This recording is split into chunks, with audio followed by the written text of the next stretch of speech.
प्राचीन काल में एक ऐसा राक्षस था जिसे देखकर स्वयं भगवान विष्णु भी भागने पर मजबूर हो गए थे।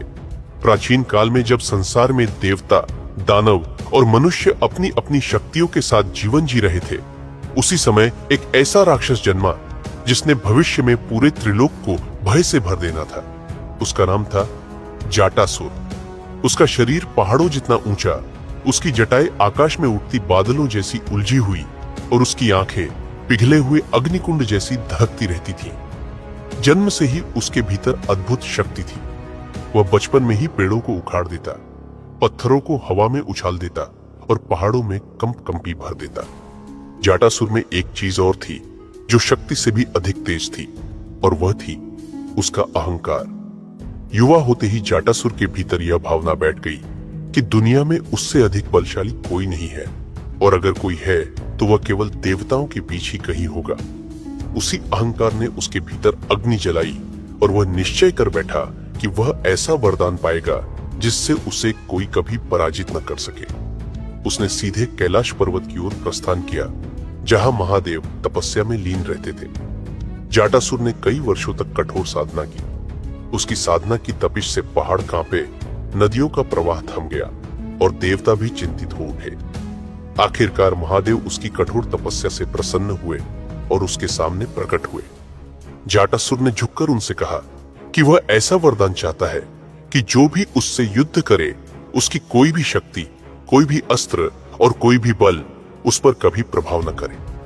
महादेव जानते थे कि ऐसा वरदान संसार के लिए खतरा बन सकता है, लेकिन वे अपने भक्त को खाली हाथ नहीं लौटा सकते थे। उन्होंने कहा कि तथास्तु, और इस एक शब्द ने जाटासुर को विनाश का भविष्य दे दिया। वरदान पाते ही जाटासुर का अहंकार भयंकर रूप से बढ़ गया। अब वह नगर नगर जाकर लोगों को डराने लगा। जो योद्धा उससे युद्ध करने आते, उनके अस्त्र शस्त्र हवा में गायब हो जाते। वे जितना भी बल लगाते, उसका कोई प्रभाव नहीं पड़ता। जाटासुर हंसता, खिलखिलाता और अपने भयावह स्वरूप से संसार को आतंकित करता। देवताओं ने उस पर कई बार आक्रमण करवाए, लेकिन कोई भी उसे जरा भी क्षति नहीं पहुंचा सका। इंद्र ने वज्र चलाया, लेकिन वह निशान तक नहीं छोड़ पाया। यमराज ने प्रहार किया, लेकिन प्रभाव शून्य रहा। देवताओं के दिव्य अस्त्र उसके सामने धूल समान हो जाते। धीरे धीरे संसार में भय का वातावरण फैल गया। गांव उजड़ गए, नगर खाली होने लगे और देवता अपनी असहायता पर चिंतित होने लगे। आखिरकार सभी देवता एकत्र हुए और वे विष्णु के पास पहुंचे। विष्णु जी शेषनाग पर विराजमान थे। देवताओं ने हाथ जोड़कर सारी समस्या बताई और प्रार्थना की कि वे ही इस राक्षस के आतंक को समाप्त कर सकते हैं। विष्णु जी ने शांत भाव से कहा कि हर वरदान का समाधान उस वरदान में ही छिपा होता है। जाटासुर को हराया शक्ति से नहीं, बल्कि उसकी मूर्खता और अहंकार से जा सकता है। विष्णु जी ने कहा कि मैं स्वयं कोई उपाय करूंगा और उस राक्षस को ऐसे स्थान पर ले जाऊंगा जहां उसका अंत स्वयं हो जाएगा। विष्णु जी ने तुरंत अपना दिव्य रूप त्याग कर एक साधारण योद्धा का रूप धारण कर लिया। अब न उनके पास शंख था, न चक्र, न कोई दिव्य आभा। वे मनुष्य जैसे सामान्य लग रहे थे। देवताओं को यह समझ नहीं आया कि वे क्या करने जा रहे हैं, लेकिन विष्णु जी जानते थे कि शक्ति उस राक्षस पर असर नहीं करेगी, इसलिए चालाकी ही उपाय है। विष्णु जी अकेले ही उस प्रदेश में पहुंचे जहां जाटासुर आतंक फैला रहा था। जाटासुर एक पर्वत के ऊपर बैठा था। उसने कदमों की आवाज सुनी और दहाड़ा कि कौन है जो मेरे सामने आने की हिम्मत करता है। साधारण योद्धा के रूप में विष्णु जी आगे आए और बोले कि मैं एक सामान्य मनुष्य हूं। मेरा नगर तेरे आतंक से पीड़ित है और मैं तुझे युद्ध की चुनौती देने आया हूं। जाटासुर पहले आश्चर्यचकित हुआ, फिर जोर से हंसने लगा। उसने कहा कि देवता मेरा कुछ नहीं कर सके और तू साधारण मनुष्य मुझे चुनौती देने आया है। विष्णु जी ने शांत स्वर में कहा कि शायद देवता तुझसे डर गए हो, लेकिन मैं नहीं। अगर तू सच में इतना बलशाली है तो मुझसे युद्ध कर। यह सुनकर जाटासुर का अहंकार फट पड़ा और वह युद्ध के लिए तैयार हो गया। जैसे ही उसने युद्ध की हुंकार भरी, विष्णु जी तेजी से पीछे हटकर भागने लगे। जाटासुर हंसता हुआ उनकी ओर बढ़ा और बोला कि भाग कायर, मनुष्य भाग, अब तो तेरा अंत निश्चित है। विष्णु जानबूझकर ऐसे भाग रहे थे मानो वे बहुत कमजोर हों। कभी वे गिरने का नाटक करते, कभी सांस फूलने का बहाना बनाते। उन्होंने हर वह किया जो जटासुर के अहंकार को और बढ़ा दे। जंगलों से होते हुए घने पहाड़ों तक पहुंचते हुए विष्णु आगे आगे और जटासुर पीछे पीछे दौड़ते रहे। पीछा करते करते जटासुर को यह तक ध्यान नहीं रहा कि वह कहां पहुंच रहा है। बस उसे इस बात का नशा था कि वह इस मनुष्य को पकड़कर मार देगा और अपना फिर से आतंक फैलाएगा। विष्णु उसे धीरे धीरे एक रहस्यमयी स्थान की ओर ले जा रहे थे, जहां एक प्राचीन गुफा स्थित थी। उस गुफा में एक अघोरी साधक रहता था। वह सदियों से गहन तपस्या में लीन था।